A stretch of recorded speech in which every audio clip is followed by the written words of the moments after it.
Good afternoon, everyone.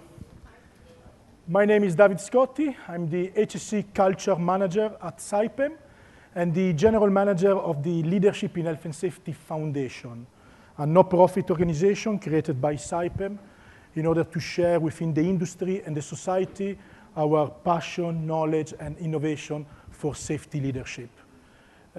If some of you have attended the session before, I had the privilege to watch a film, The Safer the Better, a very powerful tool that supported the implementation of our Leadership in Safety program, a cultural change program that contributed to create visible and lasting change in our organization. If you didn't watch the film, I invite you to take the opportunity to do that in section number 4. Today, with you, I would like to speak a little bit about safety leadership. And I would like to start with a video, a very nice short video that I found a few years ago on the internet. So just enjoy this video clip.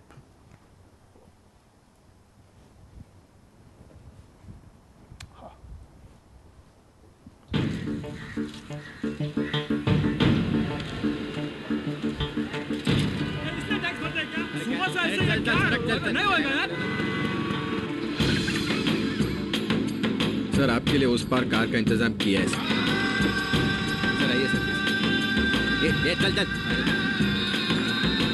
फलक पकड़ के उठो फलक पकड़ के उठो film तो गई है I hate this country. तुम चलो तो हिंदुस्तान चले तुम चलो तो हिंदुस्तान चले तुम चलो तो हिंदुस्तान चले तुम चलो तो हिंदुस्तान चले लगा हाथ के सूरज सुबह निकाला करे हथेलियों में भरे धूप और उछाला करे ओ लगा हाथ के सूरज सुबह निकाला करे हथेलियों में भरे धूप और उछाला करे उफक पे पाँव रखो और चलो अकड़ के चलो उफक पे पाँव रखो और चलो अकड़ के चलो फलक पकड़ के उठो और हवा पकड़ के चलो फलक पकड़ के उठो और हवा पकड़ के चलो तुम चलो तो हिंदुस्तान चले तुम चलो तो हिंदुस्तान चले हिंदुस्तान चले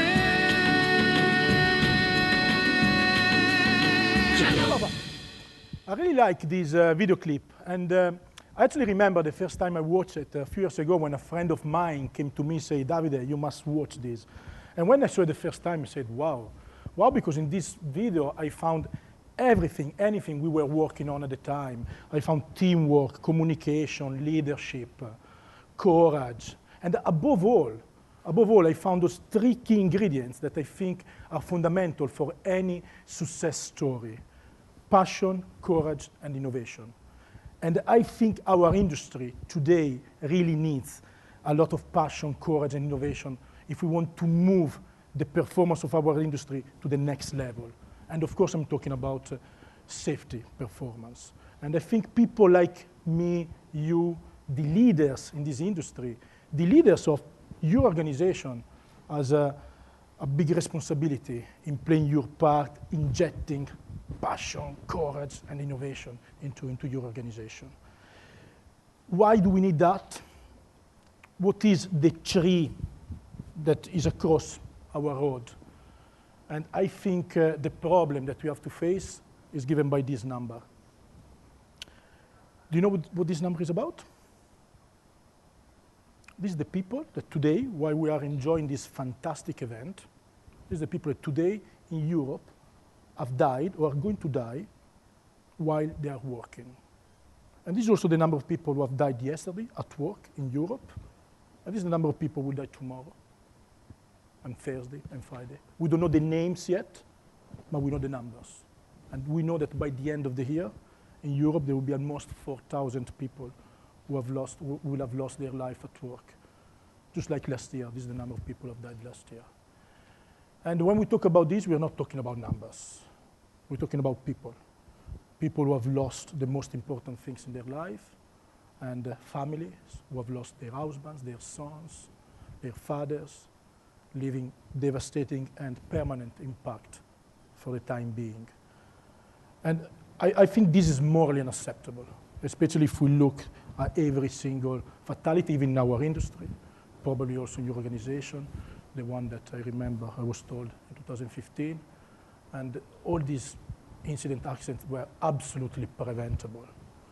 And I think that one contributing factor to this situation today is the fact that generally speaking, maybe it's not for everyone, but generally speaking, when it comes to the topic of health and safety, when it comes to the subject of health and safety, too often the perception of people in the industry, in the society, is this.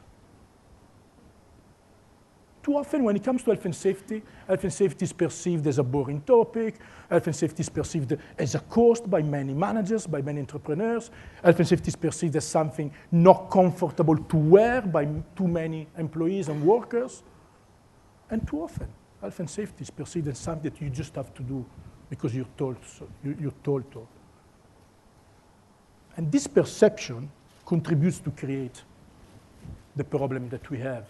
And I think that this perception is also the result of poor communication that over the years has been used to communicate health and safety. Poor communication that creates this type of perception that creates the problem we have. So if we want to change that, if we want health and safety to be perceived as a value, as a deep value, if we want health and safety to generate curiosity, to generate passion, to engage people, perhaps we need to change the way that we communicate health and safety. If we want to create this, we need to change the language that we use, the words that we use. And I think the leaders, the senior leaders of this industry, of your organization, have a big part in playing this role. I want to share with you a story, a personal story of when I had this click in my mind. Because of course, to act as a safety leader is not something that you just act because you have to. It's something that you have to believe in. It's something that it comes from inside. And sometimes there are moments in life when suddenly things change and you start to see things in a different way, you start to do things in a different way.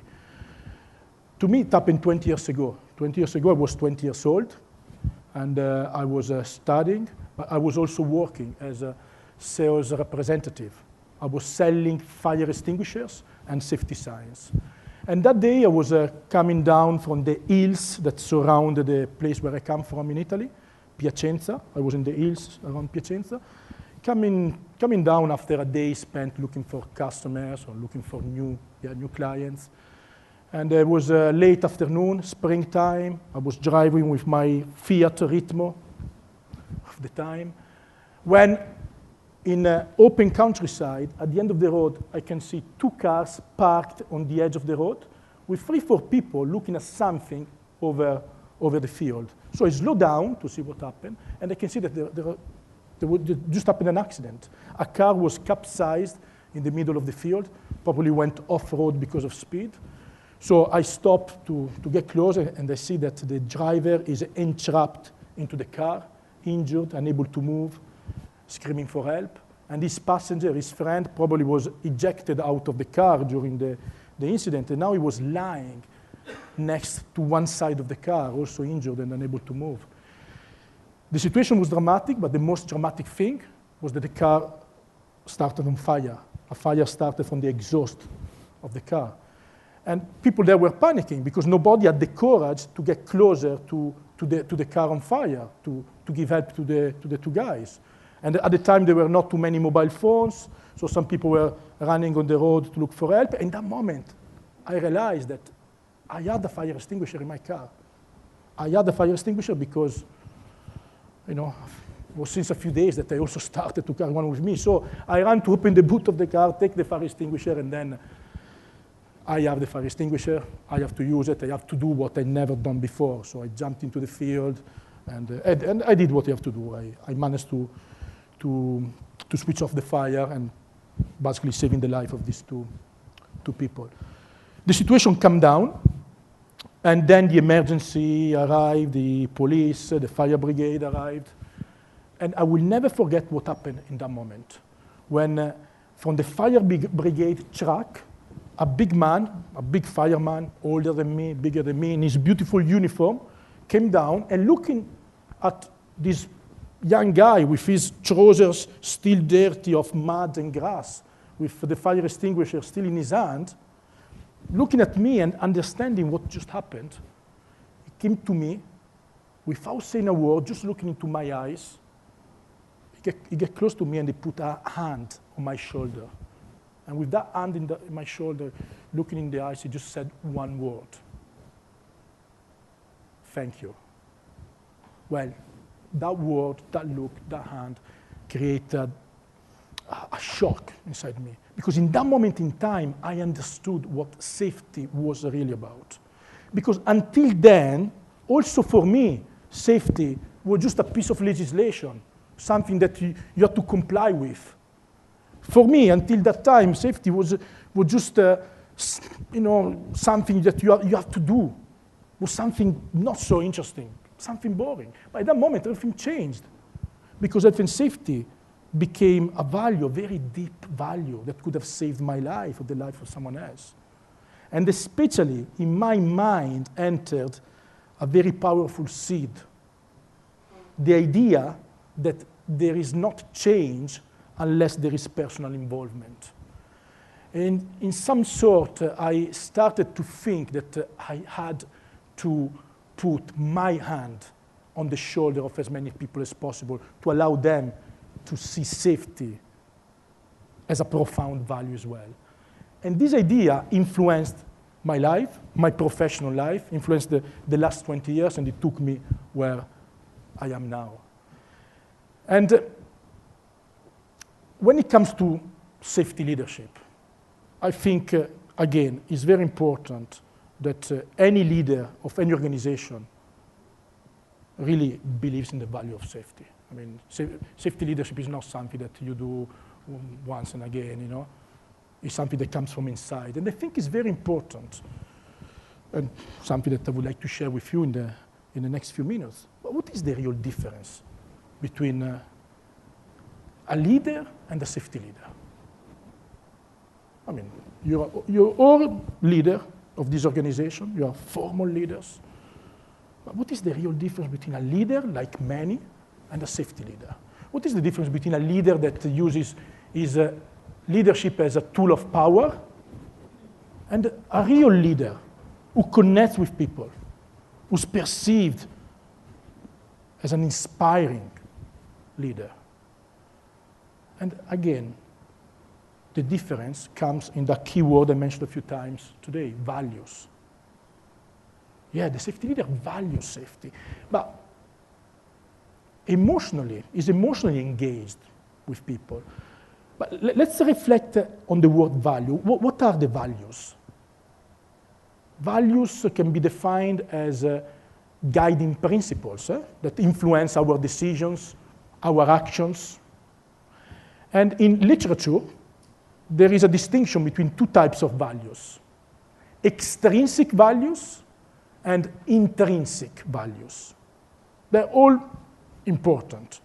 Extrinsic values are those values that you follow, you need to feel good. Especially in an organization, professionally, extrinsic values are the values like success, money, career, job title, reaching your objective, getting the promotion. These are all extrinsic values that many, many managers, many organizational leaders have, and it's very important for an organization who wants to succeed to have managers with strong extrinsic values. That's okay. But there are also intrinsic values that are those values that you don't need to feel good because they're already good in themselves.